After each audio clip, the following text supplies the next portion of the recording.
নমস্কাৰ বন্ধুসকল, welcome to my YouTube channel Assam career latest. আজি পুনৰ নতুনকৈ চাকৰি আহিলে চেন্ট্ৰেল বেংক ৰিক্ৰুটমেণ্ট 2025ৰ ফালৰ পৰা। অফিচ এছিষ্টেণ্ট আৰু অৰ্ডাৰ পোষ্ট মুকলি হৈছে, ফেকাল্টি পোষ্ট মুকলি হৈছে। যদি আপুনি পোষ্টসমূহত আবেদন কৰিম বুলি ভাবিছে তেনেহ'লে ভিডিঅ'টো শেষলৈকে চাব, অলপো স্কিপ নকৰাকৈ।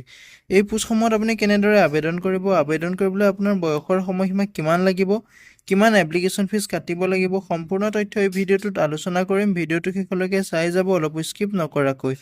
যদি ভিডিঅ'টো ভাল পায় তেনেহ'লে এটা লাইক কৰিব আৰু মোৰ চেনেলটোলৈ যদি প্ৰথমবাৰৰ কাৰণে আহিছে তেনেহ'লে চেনেলটো ছাবস্ক্ৰাইব কৰিবলৈ নাপাহৰিব।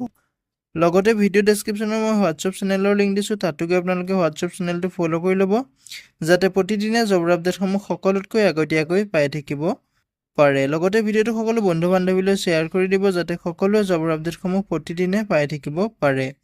যিহেতু ইয়াতে দেখিবলৈ পাইছে চেন্ট্ৰেল বেংক ৰিক্ৰুটমেণ্ট 2025ৰ ফালৰ পৰা apply for faculty office assistant and other post. যিহেতু ফেকাল্টি অফিচ এছিষ্টেণ্ট আৰু বিভিন্ন ধৰণৰ পোষ্ট মুকলি হৈছে, গ্ৰেড 3 গ্ৰেড 4 লেভেলৰ পোষ্টসমূহ মুকলি হৈছে। এই পোষ্টসমূহত আপুনি কেনেদৰে আবেদন কৰিব, আবেদন কৰিবলৈ আপোনাৰ বয়সৰ সময়সীমা কিমান লাগিব, কিমান এপ্লিকেশ্যন ফিজ কাটিব লাগিব, সম্পূৰ্ণ তথ্য ভিডিঅ'টোত আলোচনা কৰিম। ভিডিঅ'টো চাই যাব শেষলৈকে, অলপ স্কিপ নকৰাকৈ। এটা চেন্ট্ৰেল বেংক ৰিক্ৰুটমেণ্ট 2025ৰ এটা অভাৰভিউটো দিয়া আছে। আপোনাৰ ভেকেঞ্চিটো আহিছে চেন্ট্ৰেল বেংক ভেকেঞ্চি 2025ৰ ফালৰ পৰা। অৰ্গেনাইজেশ্যনটোৰ নেম হৈছে চেন্ট্ৰেল বেংক অফ ইণ্ডিয়া। পোষ্টসমূহৰ নাম হৈছে ফেকাল্টি অফিচ এছিষ্টেণ্ট, এটেণ্ডেণ্ট, গাৰ্ডৰ পোষ্ট মুকলি হৈছে। টোটেল পোষ্ট যিহেতু মাল্টিপল পোষ্ট ওলাইছে, এই পোষ্টসমূহত আপোনালোকে অফলাইন মাধ্যমেৰে আবেদন কৰিব লাগিব। হুকেন এপ্লাই ক্ষেত্ৰত ক'বলৈ গ'লে অল ইণ্ডিয়া মেল ফিমেল কেণ্ডিডেটে এই পোষ্টসমূহত আবেদন কৰিব পাৰিব। পোষ্টসমূহত আবেদন কৰিবলৈ আপোনাৰ বয়সৰ সময়সীমা মিনিমাম আপোনাৰ 20 বছৰৰ পৰা মেক্সিমাম আপুনি 45 বছৰ বয়সলৈকে আবেদন কৰিব পাৰিব। লগতে আপুনি এজ ইলেকশ্যনসমূহো ল'ব পাৰিব। যদি আপুনি SC/STৰ কেণ্ডিডেট হয় তেনেহ'লে আপুনি 5 বছৰকৈ এজ ইলেকশ্যন ল'ব পাৰিব। যদি আপুনি OBCৰ কেণ্ডিডেট হয় তেনেহ'লে আপুনি 3 বছৰকৈ এজ ইলেকশ্যন ল'ব পাৰিব। যদি আপুনি EWSৰ কেণ্ডিডেট হয় তেনেহ'লে আপুনি 10 বছৰকৈ এজ ইলেকশ্যন ল'ব পাৰিব।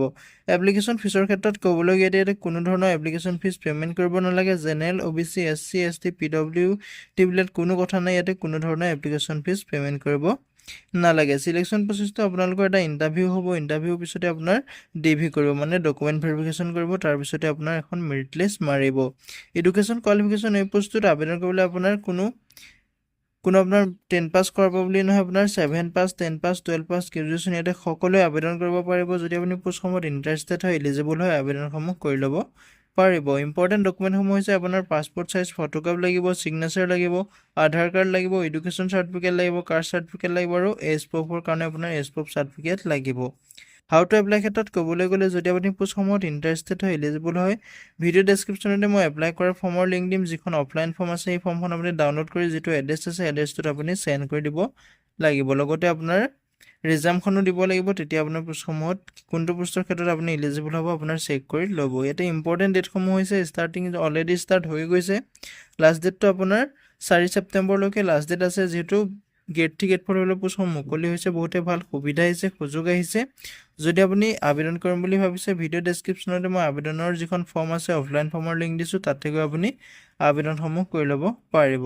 আজিলৈ ভিডিঅ'টো ইমানেই আছিলে। যদি ভিডিঅ'টো চাই ভাল পালে এটা লাইক কৰিব আৰু মোৰ চেনেলটোলৈ যদি প্ৰথমবাৰ কাৰণে আহিছে তেনেহ'লে চেনেলটো ছাবস্ক্ৰাইব কৰিবলৈ নাপাহৰিব। লগতে ভিডিঅ'টো সকলো বন্ধু বান্ধৱীলৈ শ্বেয়াৰ কৰি দিব, যাতে সকলোৱে জবৰ আপডেটসমূহ প্ৰতিদিনে পাই থাকিব পাৰে। ভিডিঅ'টো ডেছক্ৰিপশ্যনত মই হোৱাটছআপ চেনেলৰ লিংক দিছোঁ, তাতো গৈ আপোনালোকে হোৱাটছআপ চেনেলটো ফ'ল' কৰি ল'ব, যাতে প্ৰতিদিনে জবৰ আপডেটসমূহ সকলোতকৈ আগতীয়াকৈ পাই থাকিব পাৰে। জয় হিন্দ, জয় অসম।